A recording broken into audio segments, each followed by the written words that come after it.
Welcome to part 2 of the video where we answer your guys' questions.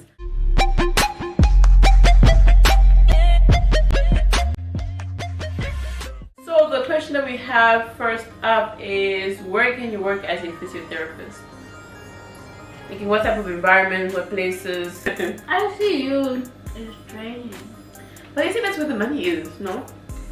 That's where the money is, yeah? I understand. But if you are a person like me, I feed off energy. Like you are energetic right now, I'm feeling happy inside. But if you are sick and... sorry for using that sound. But if you are sick and like that, I feed off that energy. It's not good. There are some people who are like me out there. So you wouldn't like working next to you? The money is good, but the question is, will I enjoy it? I mean, you can enjoy it. You have co-workers and you love your co-workers. Okay. As long as the environment is healthy. Well, it's not healthy! It's an unhealthy environment. You know what? I guess maybe you understand it best because you worked in ICU. I don't work in ICU yet, so I don't know. Maybe it's because you don't feed off people's energies. No, when someone is very, very sick and you are just there, you know, I don't know if I should say this, but there were times when you would see a patient and the relatives just go in there and they're like, oh, you're getting better, you look better and stuff. But then when they go out, you find them outside in the benches crying. Oh my gosh, that is so sad. So they're trying to be supportive in front of the sick person. But that's something that you'll see all the time. Like you'll see people going there to be counseled because that person might not even make it out. You know? Yo, dude, ICU is hectic. It is. But then it depends where you are. I was there where I was. So The unnamed place. yeah, you might not be there. Yeah, no, that is so sad.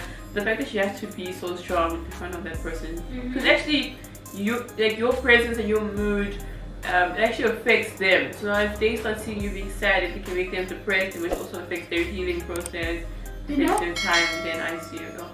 It happened. Oh, it's so hard. My It goodness. so happened that one day, the mother of the patient couldn't hold it back.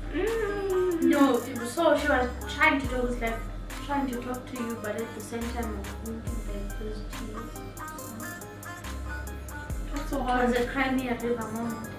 Next question is, how do you get a professional physiotherapist to sign your certificates of attendance and work there at their practice for 16 hours? I think that's required, the required time.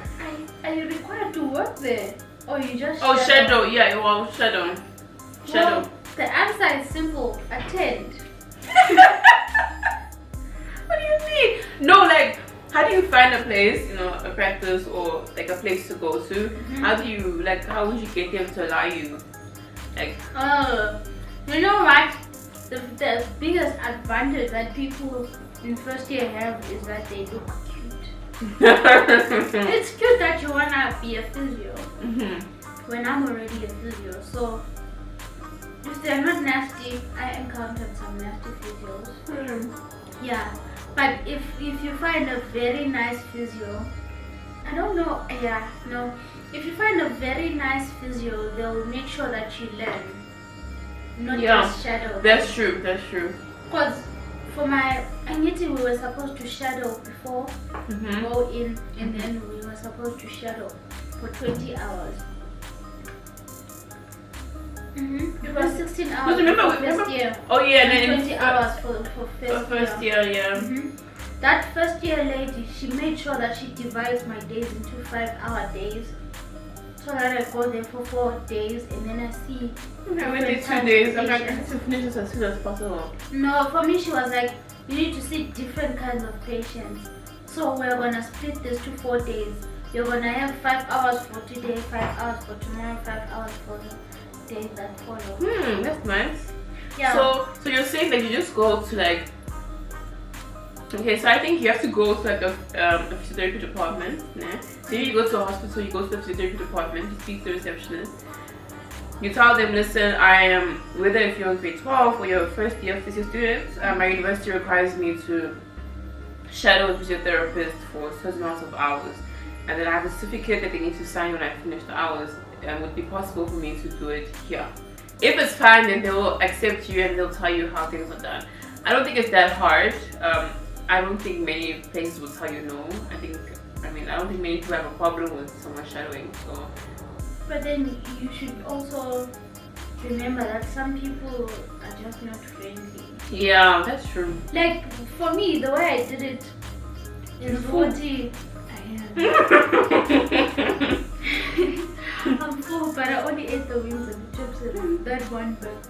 So for me, what I did is there were a lot of physio practices, and my mom was helping me. Of course, I said that my mom was big. So she would, when she saw a physio practice, maybe on her way to work, she would just take a picture. And then what I did is I would call those practices, because I did my shadowing before first year in a private practice. After first year, it was in a private practice. Oh, you're only in private? Yeah. Actually, it's thanks to my boyfriend before first year. Shout out. He's the one who called them, eh? He's the one who organized the whole thing. You see, being in a relationship can help you some ways, eh? Yeah, he's the one who organized the whole thing, and then he just called me and said, okay, baby, it's done. Imagine! I know my mom helped me because she's a nurse. So she went to the hospital where she works at and spoke to the people there, and then that's how I got in. But usually anybody can go there. I mean, of all the physios that have graduated till now have done it and have found places, you can find a place too. Can you get into physio through GEM?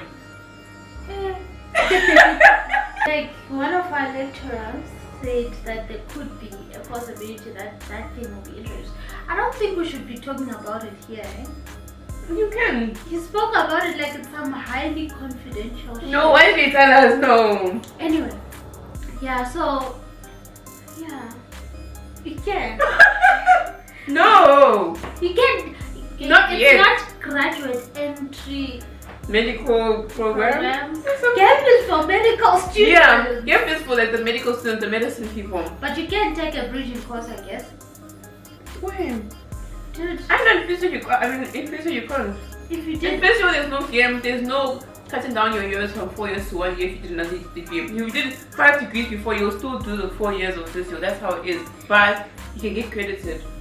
Yeah, so if you get credits, that means you don't have to do those courses that you did in your previous degree. So there's no GEM, there's no cutting down the years, you have to do the full 4 years. She knows a lot about that. Yeah, because that's what I did. Like I used to do 1 degree and then I had to switch, and then I was like, oh man, can't I do like 3 years? They're like, no, you have to do 4 years. How does 4th year compare to 3rd year? 4th year is a lot more challenging. Way more. Yo, 4th year. Even before we started the clinicals, I knew this year was going to test me to the maximum. But I was excited. I was excited to be doing my final year. Like, to be saying, guys, I'm a final year student. Oh, it feels nice to say final year student. I'm sorry. It does.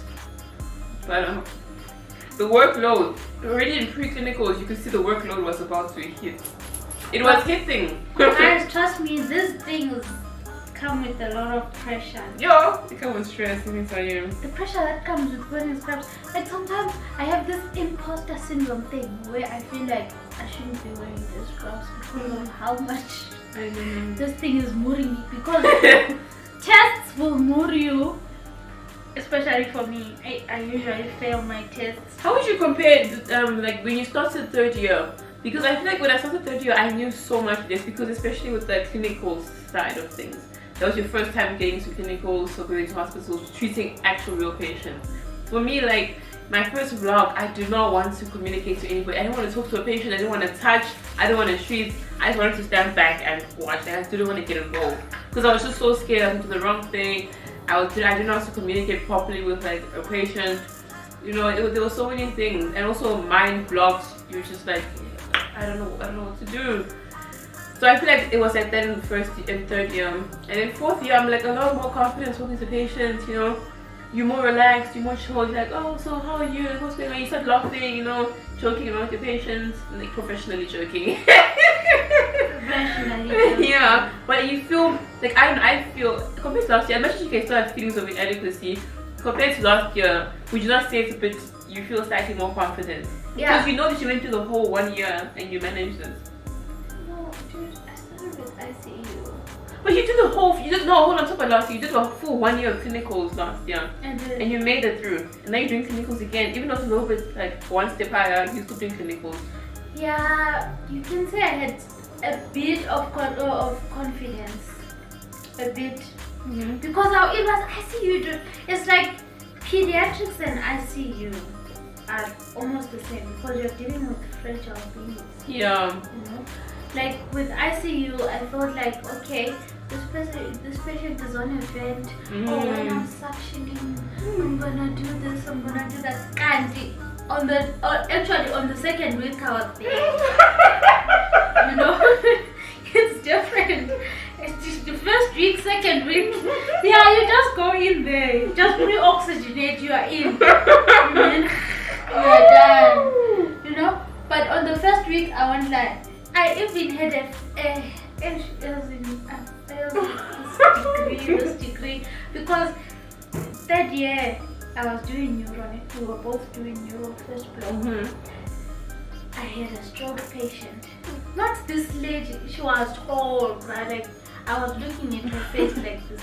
Not her falling on me. Oh! I caught her like I had back pains for a week. Oh my goodness! That's the thing with neuro. You have to like how people stand up. Sometimes you have like really big people. You have to know how them to stand up, to transfer, to walk. Oh, the weight. Because that person is sedated, you can't leave them without mobilizing.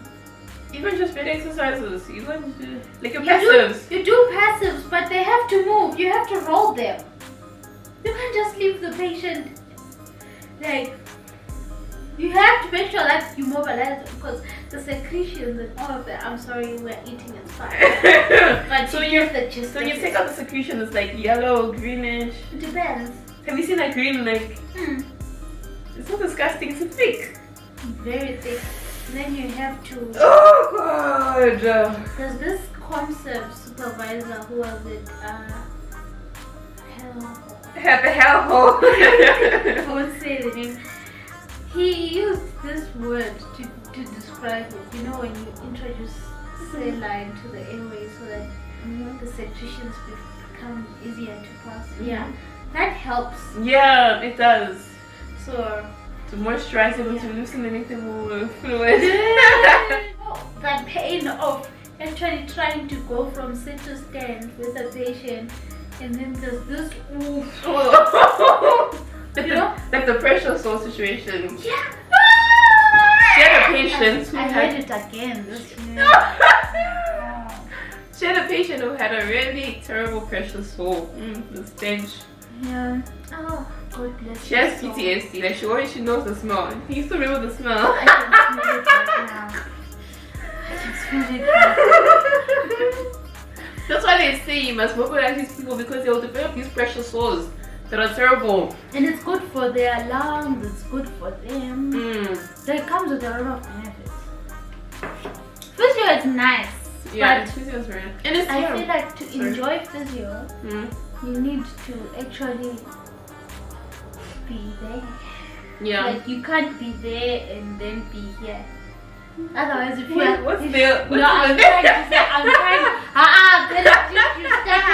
trying to say your mind can't be in two different places. Oh yeah. You have to be there and focus on helping the patient. Otherwise, you won't enjoy it because imagine you are thinking of sunshine and then all of a sudden this stench. You're like, what the hell? But these are the things that we laugh about. As much as it's terrible, when we go back, like when we with the students, we laugh about the stench or this and this and this, you know. And we still enjoy what we do anyway. You know? Like I had patients self-extubate. I'll say this. Like pull out the thing, dude. One of them actually described death. Like that lady was like, dude, I felt myself leaving my body. All of a sudden, clouds were gathering in this room, and all of a sudden, I was looking at the sky, and then all of a sudden, there was lightning, and all of a sudden, I was pulling out this tube. Because she said she was running out of breath. Oh. That's dying, dude. If you feel like what's So what's happening? What's happening to the him? silver cord. What is it? Yeah, she felt like the silver cord was gonna break. So what was happening to her? She couldn't breathe what? She was on a bed, so she was her oxygen saturation was around 80, 81, 82, 88. So I think at that moment when she extubated herself, she was desaturating, and I don't know what happened to her. Yeah, hi. And then she pulled those tubes out. What, you were there? I was there. I had just seen her, and then like 25 minutes down the line, she extubates. I'm like, what's happening? Were you still there? Yeah, I was still there. I was treating another patient. Oh, that's no longer my patient, no. Yeah, they'll be like, what did you do to them? Do you study every day and how many hours? Yeah, do you study every day and how many hours do No. you study? Yeah, same, no. I don't study every day. I study 10 hours when I need to do a test. Yeah.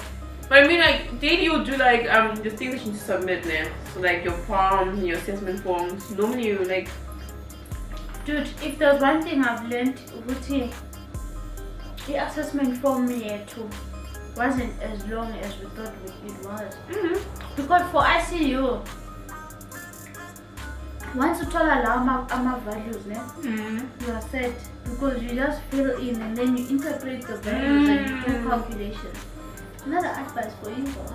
You need to know your calculations for ICU. Calculations, contraindications, and clinical reasoning has to be on point. Because Chicago Med will test you. You should ask that guy that you saw. So then what do you do daily? Do you like open a book? Yes, I do. In my sports blog, I had to open a book every day. Because every day you go home and you realize that I don't know jack. I don't know anything. So you go back and you start looking at your anatomy. One thing that you need to know is your anatomy kills, dude. In sports, you need to know anatomy from head to toe. And same thing with NMS. Like sports is mixed with NMS outpatients. So you see athletes, yeah. So we saw rugby players, soccer players, hockey. There was one hockey guy, and yeah, those were mostly what we saw. And then we went to a football club, football campus. Football. What? A football club. You went to a football. Stop it! Your hair smells good. Really? Thank you, I watched it yesterday. Yesterday? So we went to a football campus, so yeah, like I was saying, it's similar to NMS, so Those fruit not flies that- are not that terrible. yeah. What specialty of physio are you more interested in going into? Ortho. I think it's simple and easy. The way I said it so quick, like Ortho last year was nice, but it's going to be nice this year. I don't know, I enjoy studying ortho. I would say either ICU, if you haven't done it yet. Because ICU, P's. because of the money. Because of what? Which money? Because of the money, of course. Okay. Like in ICU, like the effects of physiotherapy are so much more needed than I think in any other place. Yeah. You feel needed. You do feel needed. I would also consider ICU mainly because of how it was when I was with my vet's clinical supervisor. She made it more interesting, much more interesting. I really like sports. It's just that sports requires a lot of training and a lot of experience. So I feel like if I wanted to go to sports, I would need to do more training after graduating. How do you remember everything you study? I don't. For me, I'm a technical person. It's not always what I remember the things I study. It's a thing of what I know what if I put my spoon like this, it's gonna fall this way. Do you understand? Do you understand what I'm saying? No. What I'm saying is I know that for me to get an anterior shoulder dislocation, I need this mechanism because I can even demonstrate it now. I know what this part is gonna move forward. No, but it couldn't so. That's how I remember my stuff. How? Especially for NMS. If this moves like this, then this should move like that. You think that's simple? Just wait till you get to sports. You'll just do your things that are moving like this. No, not in sports. I haven't done that. I haven't done that, but I'm saying for the test, the truth is to remember things. I'm also like you. It's a thing of memory. Like sometimes you rely on your memory. You rely on the things that you learned in your lectures way back. Like I think it's what's more important is understanding what you're reading than trying to focus on memorizing. Just understand what it is. If you understand, then you'll remember. Because if what they, I feel like you should understand your work more than anything. You can't cram stuff. Next year is just you. Next year there's nobody else. Yeah. You are the physio, my friend. You must know your work. You can't exactly say cram pass and forget, because if you cram, then they're gonna ask you that thing clinically, and you're gonna fail whatever exam you're trying to do. The next question is, and I want to read the original question that this person asked. How would one go about rehabilitating patella meniscus of the knee? Yeah? This is my sister who asked this. What she really means is, last year I was doing a video where she was complaining of anterior knee pain, so I diagnosed her with. I got cut off once again, but then as I was saying, for patella femoral pain syndrome, so you'd have to check the VMO, since the VMO is responsible as well for stabilizing the knee. You want to check your patella tracking, so if you have poor patella tracking, it could also affect or could lead to patella femoral. What else? Tracking? What is? So I think explain what patella femoral pain syndrome is, in case someone doesn't know. So it's basically anterior knee pain or knee pain that exists around the patella, which is the kneecap, basically. It's mostly seen in people who run. It can also be seen in people who gym, for example. But yeah, people in all essence. Yeah, but mostly it's mostly like a runner's thing. It's called a runner's knee. Runner's knee or runner's syndrome. I don't know. But yeah, what else was I saying? And also, it could also be your biomechanics, so the way that you're maybe running, the way that you're training, your form could also affect, and also like your alignments, maybe your foot, your knee, your hip joints, if they're not correctly aligned, then it could also affect that or influence that. But yeah, so that's what I'm saying, like something like this you need to go and get assessed properly before trying to figure out what your treatment would be, and the treatment needs to be suitable for you specifically. What is the difference between OTs and physios? I feel like you should answer that one because you're so passionate about it. Passionate about what? The difference between OTs and physios. I don't know what the difference between OTs and physios. Okay, the only thing I know is that I feel like with physios it's mainly like physical things, like your physical body, your muscles, your the way your body moves, so your larger movements. And with OTs, the more like you finer things, so they'll mostly do things like helping people to like write properly. What else do they do? I feel like with OTs and with physios, we are there for the biomechanics. Yeah. And then for OTs, they are there for the application of those biomechanics. Oh, like, yeah. If you rehabilitate this hand to have this amount of flexion, you want to use it in OT so that they can comb their hair. Yeah. That makes sense. If there's any OTs out there, please correct us because we're not OTs. We don't but also what I do know about OTs is that they also do have like an element that's like where they deal with psychological patients. Really? Yeah, they do study psychology and OT. So there's also that element which I don't know too much about. But in physio we don't have that.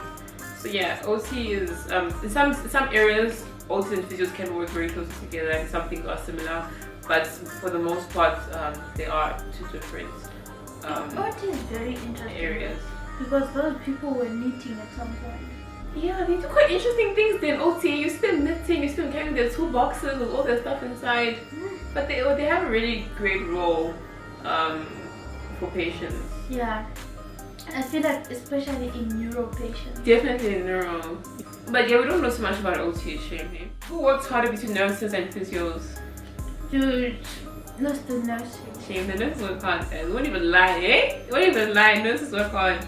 I feel like nurses are like the glue.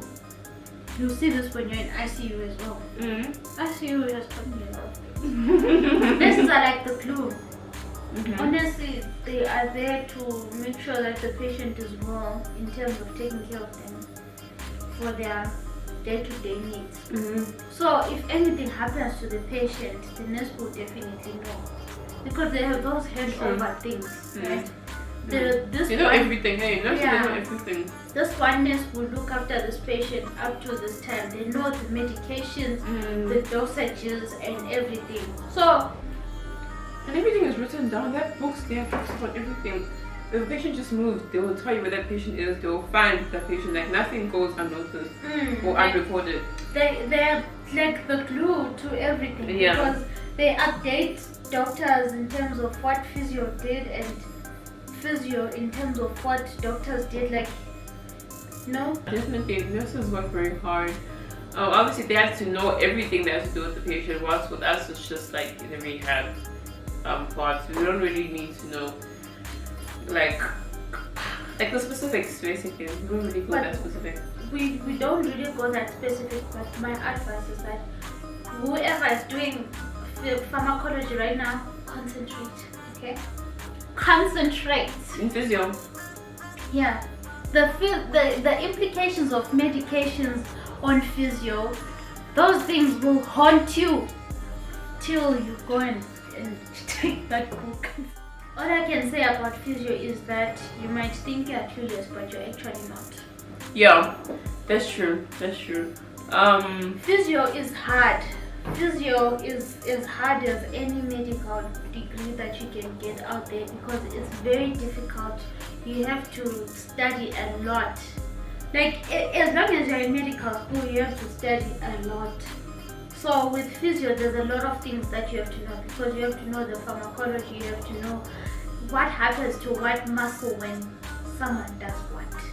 You have to know everything. Yes, you have to know everything. I hope you guys really enjoyed today's video. We went through quite a couple of questions, and I hope we managed to answer any questions you do have.